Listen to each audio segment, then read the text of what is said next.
Hello and welcome to the Next Level Supply Chain with GS1 US, a podcast in which we explore the mind-bending world of global supply chain, covering topics such as automation, innovation, unique identity, and more.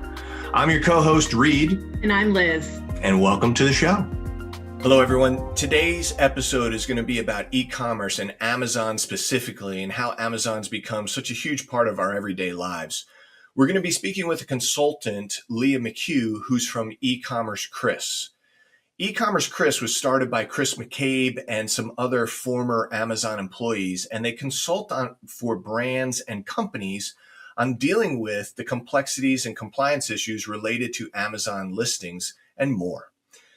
We're going to be talking about establishing new brands on Amazon and dealing with established brands on Amazon. And Leah even shares what makes brands succeed and rise right to the top on Amazon's listings. And she even shares how some established, well-known brands struggle and the pitfalls to watch out for. So enjoy the episode. All right, Liz, how many Amazon packages have you received this week? It's a little less, only because we were on vacation, but usually it's several a week. Yeah, and see, I was on vacation too, and on Sunday on the drive home from vacation, we put in like 4 orders, so things went through. And I've already received 3 of them this week, and I think others are going on. Point being, everybody is, love them or hate them, Amazon is a part of our lives. We're consumers of them. We're business partners with them. You know, and I'm not talking about us specifically. I'm just saying when I say us, I mean the world. They're a big part of us now. And so e-commerce has been exploding the last couple of years because of the pandemic. And I love it when people say e-commerce has been exploding. And like, hasn't e-commerce been exploding since like 1994? I just feel that that's the way it's been going all the time, and it's changing. But today, our guest is Leah McHugh, who is an Amazon seller consultant from E-commerce Chris. And if you go to www.ecommercechris.com, you can find out more about their company. But Leah, welcome to the show. Yeah, thank you so much for having me. Good to be here. So, as Reed said, like when we first started chatting, the e-commerce world is totally exploding. But I think, like you said, Reed, it's been doing that for a long time. People are just paying a different kind of attention to it in the past couple of years. But how has Amazon evolved because of that? Because things are very different. I think that we rely on online commerce in a different way than we did. So have they evolved along with us as consumers with their expectations? I mean, yes and no. Certainly things have changed in terms of more restrictions on sellers because, you know, as the industry grows, it sort of becomes more apparent that there are issues in the system than, say, a few years ago when there weren't quite as many people on the platform. But I mean, the platform itself hasn't changed. It's the same platform they've been using since the beginning. And they just kind of do bug fixes along the way. And in terms of their actual internal processes, we don't really see a huge change in that. What we are seeing more of is scrutiny from different government agencies. So there's a lot more scrutiny from the EPA, the FDA, FTC. There was the congressional hearing a couple of years ago talking about antitrust issues. So we are seeing Amazon responding to things like that. And we're also seeing more negative press that Amazon receives. And that often affects how they deal with sellers. If a few years ago, no one really worried about counterfeits on Amazon. Now it's pretty well known that there are quite a lot of counterfeits on Amazon, and Amazon's been trying to fix that issue. When I first started working in this industry, you didn't see a lot of bad press about Amazon. You know, I remember when Amazon only sold books. I mean, I bought a book from Amazon when they only sold books, and it's been 20 plus years and they've grown, and now they've, you know, like I said before, love them or hate them, they've become institched into our society. You know, more and more people think of it like, I've just realized how they've made it easier for me to buy things, right? Mm-hmm. As I'm sitting there driving down the highway, a nice 11-hour car ride with 3 teenagers and your wife in the car. It's wonderful opportunity to like shop. People start talking, hey, we got to get ready for school. We got to do this. And so we actually killed a lot of time doing that. And it's because of technology advances and everything else. It's changed us. But with that, as you get bigger and you get more ingrained in things, this is what I've seen with startup companies to crossing the chasm and then becoming mature companies, and then mature companies scaling to billion-dollar companies. It's this scale. It's this, need to fall into compliance. You talked about scrutiny from the EPA, FDA, and other organizations, and the counterfeit. I mean, we've all heard of a couple of brands that publicly said, we no longer sell on Amazon because we don't have a good enough way to deal with the counterfeits, and our consumers of our product won't know, and that's going to affect our brand. So we're stepping away from it. And Amazon's working to deal with that. So it's very interesting. Yeah. The hard part there is that even if you step away from Amazon, that doesn't stop other people selling your products on Amazon. I say this to all brands, even if you don't plan on selling on Amazon, you want to at least have a brand registry with Amazon so you can at least have some control over how your brand is portrayed on Amazon. But it's tough because even if you choose not to sell your products, you still have to deal with them. And I think that's been the biggest shift for sellers is that Amazon, when I started in e-commerce, Amazon was one of our sales channels. And, for a lot of people, it is still one of their sales channels, but it's their biggest and most important sales channel. So you've gone from, when I started, Amazon accounted for maybe 10% of our sales. The majority of our sales were going through the website. Now it's reversed. Now it's like 90% of your sales usually are through Amazon. Maybe you have your own website, maybe you don't, but most people are shopping on Amazon first rather than the other way around.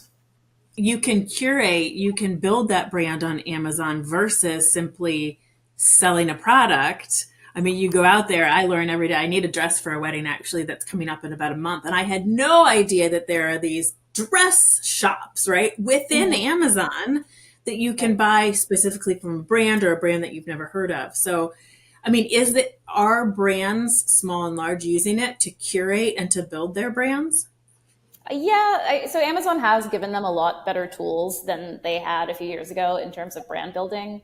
I think what we're seeing, though, is the last few years, there was just a flood of people working the data. So they weren't really on there to build a brand. They were on there to use Amazon's tools, use the data to just get to the top of the page, get the most reviews, get the most purchases. Now, because, when everybody starts doing that, it doesn't work so well anymore. Now we're seeing that shift back towards, okay, well, no, I do actually have to build a brand if I want to make a long-term business on this platform, because if everybody just does the same thing, it just doesn't really work anymore. So it is nice to see that shift back to branding and back to the quality of the products rather than just, I know how to use the algorithm to get in front of people. Yeah, it's interesting how I almost feel like, I don't know if Jeff Bezos had this in mind from the beginning, but it's almost like we were socially engineered over a long period of time. You said it before, Leah, and Liz, that you go to Amazon first when you're looking for something now, right? It's a marketplace. It's like if we think back to before the internet, right? Like 1980s when I was like in middle school, maybe high school, when you needed something, you went to like two places, the mall, right? Or the flea market. I'm not, like, those are the two places we went. And when you went to the mall, and listen, I grew up in central New Jersey, had cousins in New York, cousins in South Carolina, cousins in Montana. All of our malls were very different. Okay. Let's just be clear. And you kind of had the trends and were rolling.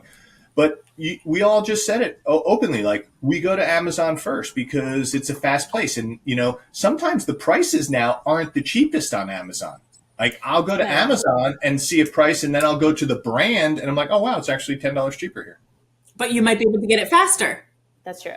True. But sometimes it's actually fulfilled by it's weird. But Leah, you were going to comment on that. Oh, just part of the congressional investigation into Amazon did actually show pretty clearly that Amazon doesn't lower prices across the board. It actually tends to increase prices, because if you have to have the lowest price on Amazon, but you have higher fees selling on Amazon and your overheads are higher on Amazon, sellers don't lower their prices across the board. They raise their prices across the board so then they can have the lowest price on Amazon, but it's still higher than it would have been normally, which is usually what you see in antitrust cases.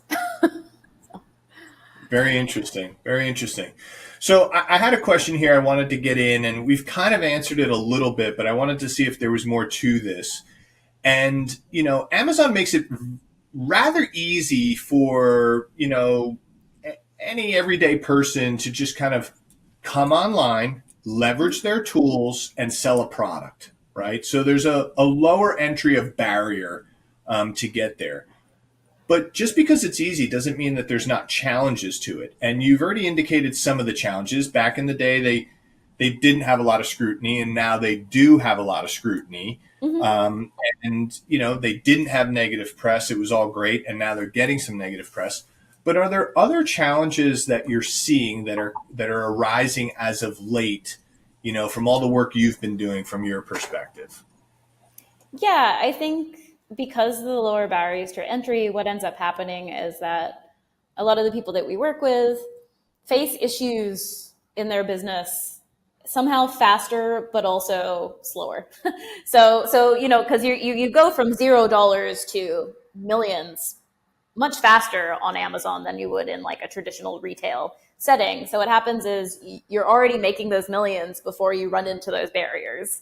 And so something that would have been a small hiccup when you're getting started in like a retail business is suddenly a major issue that's costing you tens of thousands or hundreds of thousands of dollars because you faced it when your business is already scaled much faster. Whereas, even just things like buying a GS1 UPC as an example, most brands aren't really looking at that until they start getting into retailers. But Right. With Amazon, that's something that you have to figure out as soon as you get started. And so there are lower barriers to entry, but also the stakes are a lot higher, a lot faster. And so that's kind of the biggest issue that we see with Amazon, because you end up putting all of your eggs in one basket. And so if something does go wrong, suddenly it's your entire business at stake rather than like a small hiccup along the way. Yeah, I deal with a lot of startup companies. I actually had my own business for 8 years, and it's eye-opening. It's the whole thing of be careful what you wish for. Yep. Because it's that balance, right? You have to get product, then you have to get customers, and you have to make that balance. But if you hit, if not even intentionally, but an influencer or someone picks up your item and just loves it, and they naturally, like Beyonce, all of a sudden likes something I put out there, you're going to get inundated, Right. you never thought of before. I try to tell it to my parents and in-laws and stuff when they ask about these things. I'm like, remember when you used to go to a concert? And they're like, yeah. And I was like, and you would get that shirt. Remember you get that shirt that you could get at the concert? Well, guess what? Now they're doing those concerts. Like my kids will watch a video concert on their gaming systems. I'm forgetting the one right now. But they'll have not 100,000 people, but 100 million people. Right. And then they're all able to buy merch right at that time globally. So it's like, you got to really be careful. And if it could fall apart on you really fast.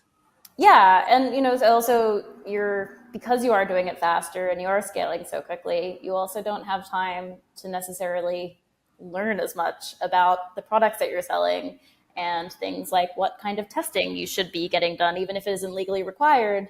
When you're in an industry for a long period of time, you learn these things. Whereas with Amazon sellers, often it's seriously like 0 to 1 million in 6 months. And so you've got this, in some ways, Amazon handles a lot. They handle the logistics for you if you're doing FBA, but they don't handle the product quality side. And I think that's where, again, I'm biased because I work on this. But we do see people running into that issue a lot where they're selling whatever the product is and they don't realize that there are things that they need to be doing as a seller of that product. And they don't realize until some things get shut down or they get fined, and suddenly it's a bigger issue. You mean when they're selling sunglasses that they don't make and they say they're polarized, but they never had them tested to be polarized, and someone finds out they're not polarized and then they sue them? Right. Or, making an organic claim on a product, but you don't actually meet the requirements for an certified organic product. I mean, there are tons of examples. It still feels very much wild, wild west. Yes, absolutely. There aren't really checks until later. Like nothing gets checked until something goes wrong. And suddenly someone makes a complaint, and now all of a sudden you need to show your documentation and that you're actually complying with the regulations. I'd never even thought of any of that, because you just have a level of trust, right, when you're buying something. But I guess you always need to be aware. You had mentioned something about using the GS1 standards, the G10, Global Trade Item Number. I know standards can't fix everything. Do you feel like using standards can help with compliance, can help with any of these things, so that, and maybe it's a long in the future, but starting now, can that help? Yeah, absolutely, because it gives people the steps. A lot of these products, you're looking at fairly complicated areas of law sometimes. So unless you're working with an association for that industry, if there is one, it's very difficult to know the steps yourself. And that, again, is where we tend to see people get in trouble, where they look at what other people are doing and assume that that's correct, or they get bad information from their manufacturer. We see that a lot because they don't have that centralized body to get the information from. So they're doing the best they can to get that information, but their sources aren't necessarily trustworthy, and there isn't that unified source of information for them to go to. And they may not know what they don't know. Right, exactly. They may not be trying to do something wrong. They just don't know. Right. Or we'll even see, they'll hire a lawyer and they're trying to do it correctly, but the lawyer that they hire isn't necessarily an expert in the correct area of law. We also see people getting in trouble because they got bad legal advice. And again, they're doing their best, but there just isn't that unified central place where they can get information, which is why I scare a lot of people off of selling on Amazon. But how is that any different? How is that any different than if you were going to be selling on your own site? Like, let's just say I came up with, my own website and I'm putting it out there.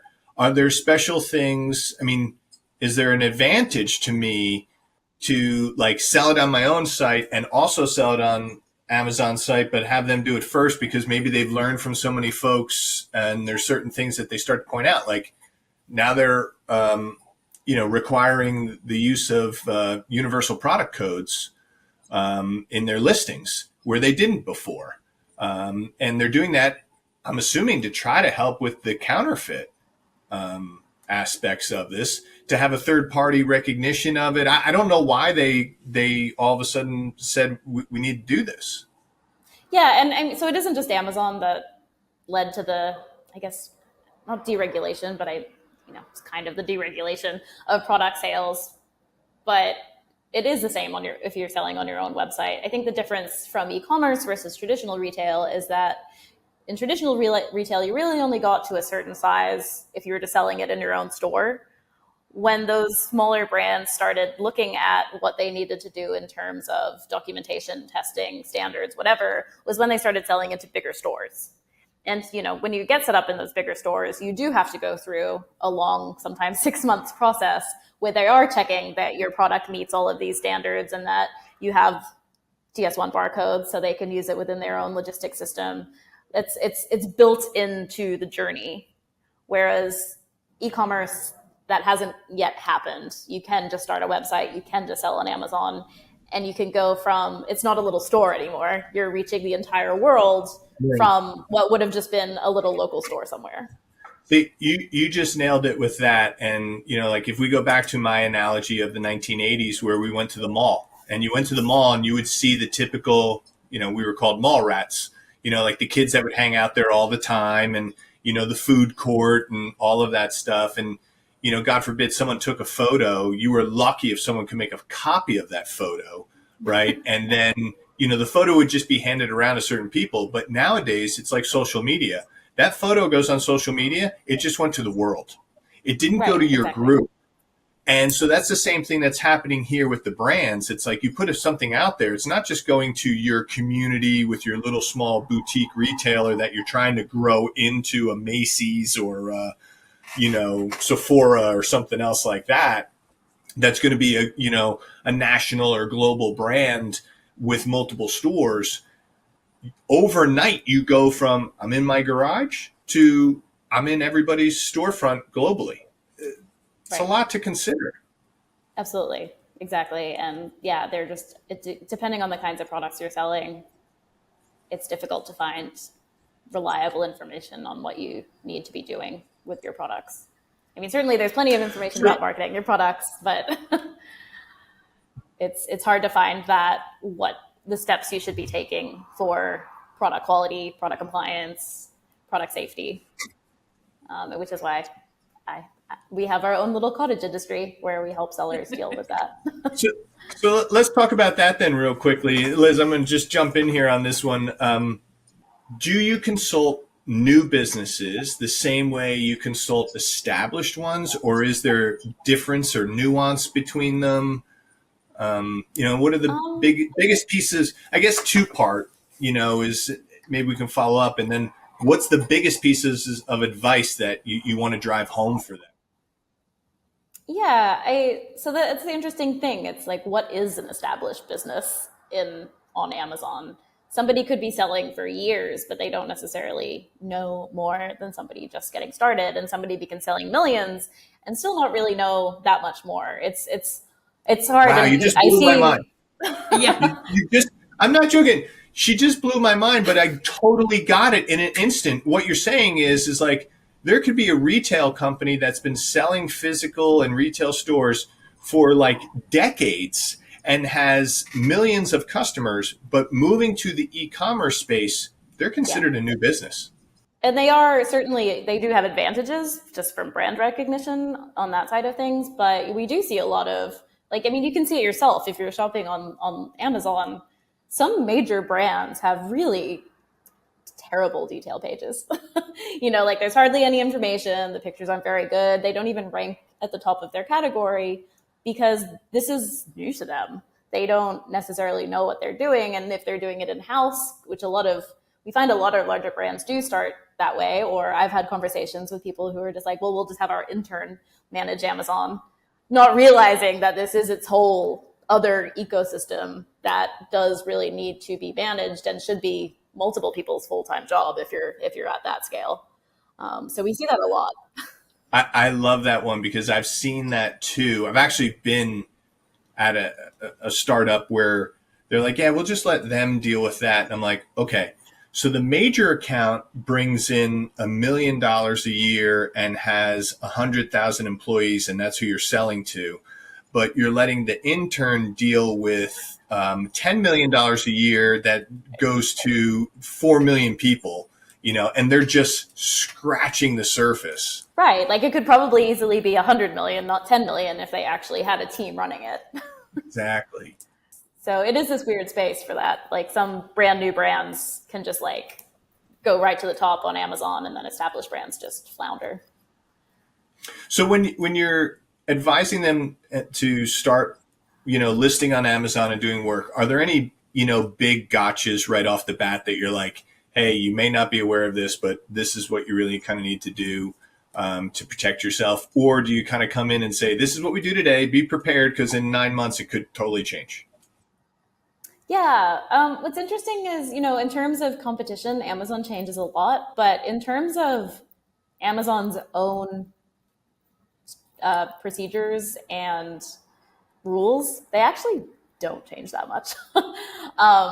But I think the biggest mistake that we see sellers make is just going off of what other people are doing.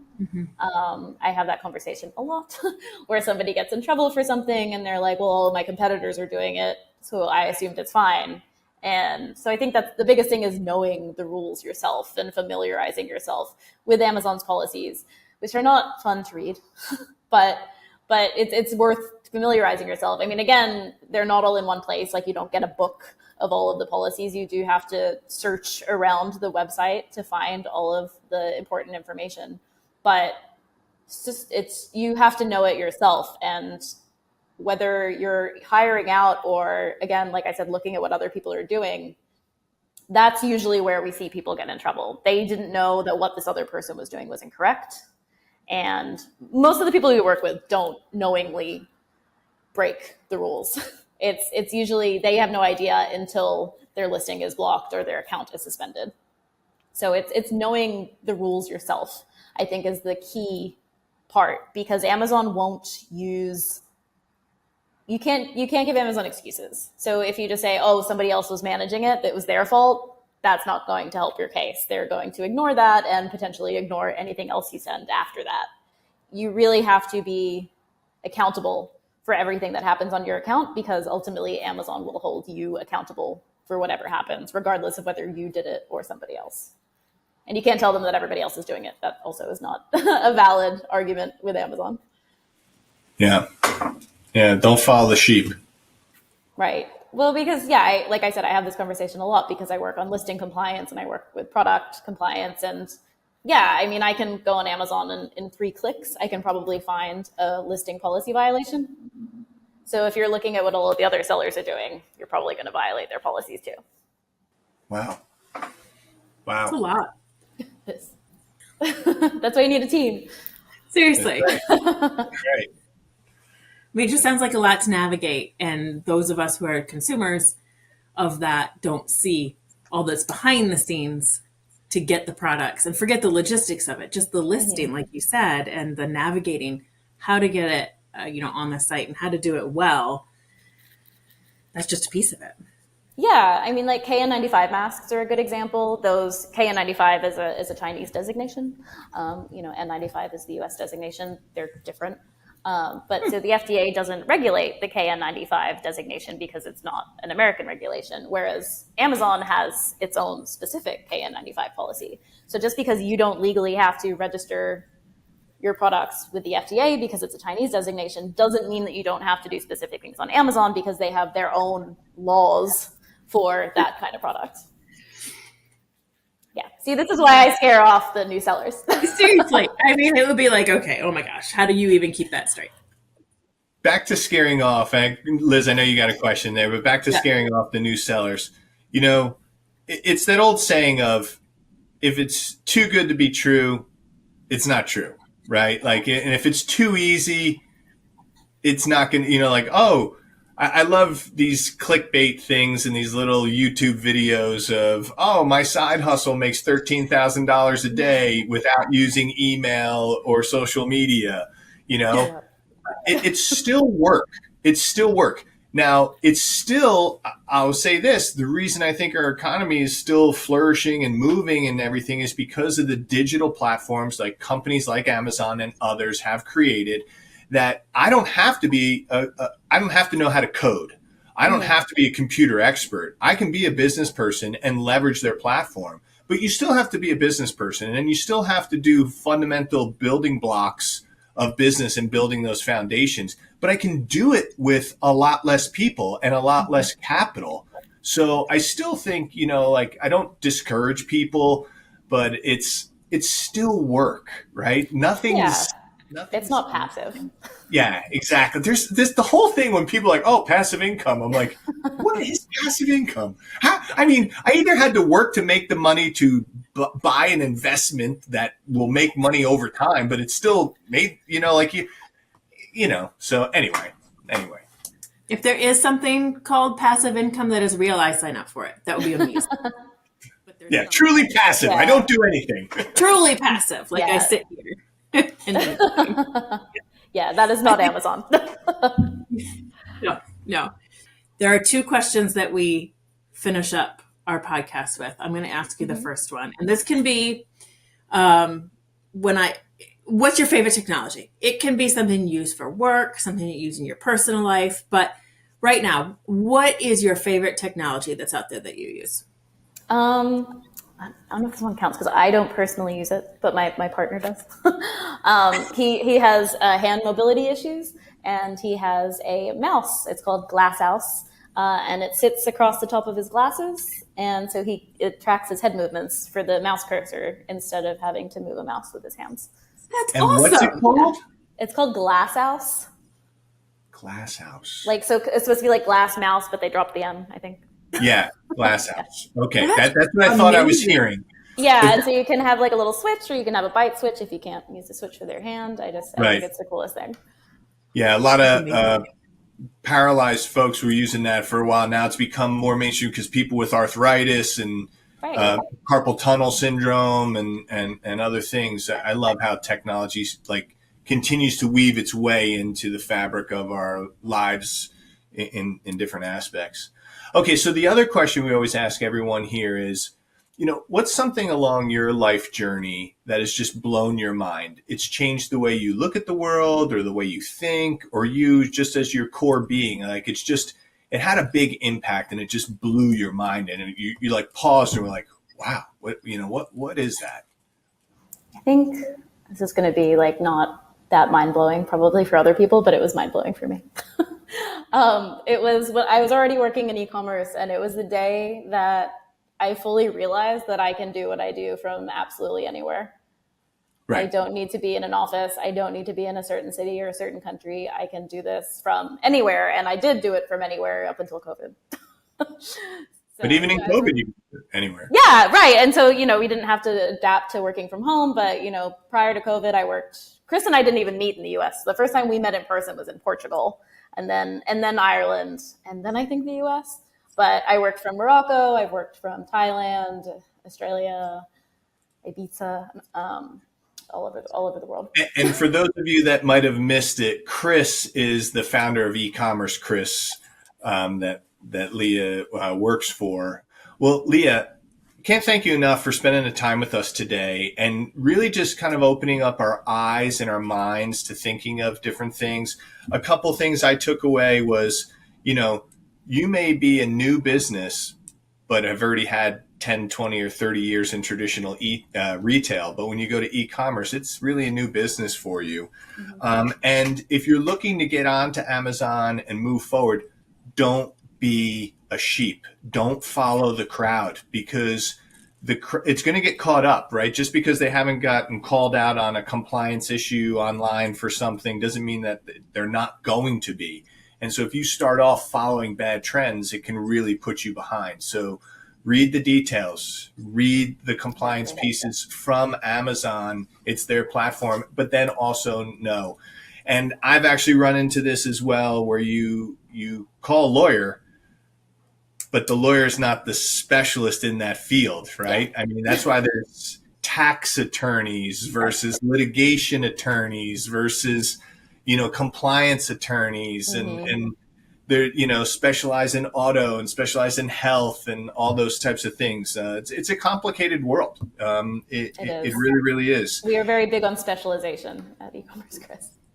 Yeah. And I think, you need to be. And then that whole brand registry, the fact that even if you're not looking, you don't want anything to do with selling on Amazon, you probably should register your brand with them for brand protection. Mm-hmm. That one was a catch for me. So, well, listen, on behalf of our listeners, we really want to thank you for spending the time today and dropping some knowledge with us. And hopefully we can talk with you again soon. Yeah, thank you guys. It was great chatting.